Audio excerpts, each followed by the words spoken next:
สบายดีทุกคนเนาะฝากกดก่อนอื่นหมดเนาะผู้ใดที่เบิ่งคลิปของข้าพเจ้าก็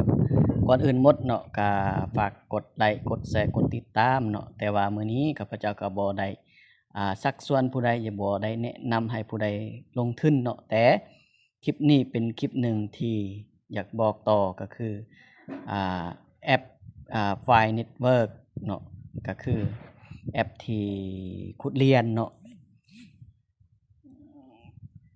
อ่า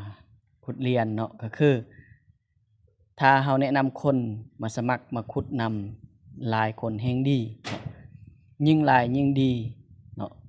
และยิ่งหลายคนที่ KYC สำเร็จแฮ่งเฮามีพลังการขุดแฮ่งหลายฉะนั้นวิธีการก็คือข้าพเจ้าจะเข้าแอป File Network เนาะที่ว่าข้าพเจ้าดาวน์โหลดแล้วเนาะที่ว่าจากลิงก์ที่ว่าคนอื่นส่งมาเนาะก่อนอื่นหมดเข้าปึ๊บเมื่อเราเข้าไปแล้วเราก็รอทานเนาะ Welcome to File โอเค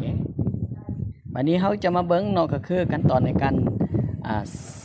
ที่จะส่งให้ผู้มุ่งหวังหรือว่าผู้ที่อยากจะขุดเรียนเนาะก็คือเรากดอยู่บนนี้เนาะ invade หรือว่า intivate นี่เนาะก็คือหรือว่าอ่านภาษาอังกฤษผิดก็ขออภัยนำเด้อหลังจากนั้นเรากดWeb Messenger บ่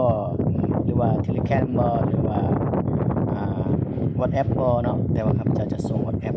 ปึ๊บบัดนี้เราจะส่งให้ผู้นี้เนาะยกตัวอย่างปึ๊บส่งปึ๊บแล้วหลังจากนั้นคนที่เราส่งไปแล้วดาวน์โหลดเอาแล้วก็เอารหัสผู้แนะนำก็คือบางคนก็ใส่ชื่อบางคนก็ใส่เบอร์โทรเนาะเราก็กดเอาไปเลยเนาะฉะนั้นคลิปนี้ก็บ่มีหยังหลายถ้าผู้ใดสนใจอยากสมัครก็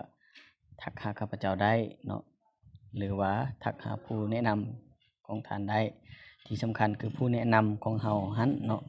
หรือสมัครนำข้าพเจ้าก็ได้เนาะเอาตามคลิปนี้แล้วข้าพเจ้าจะส่งลิงก์ให้สมัครเนาะขอขอบใจ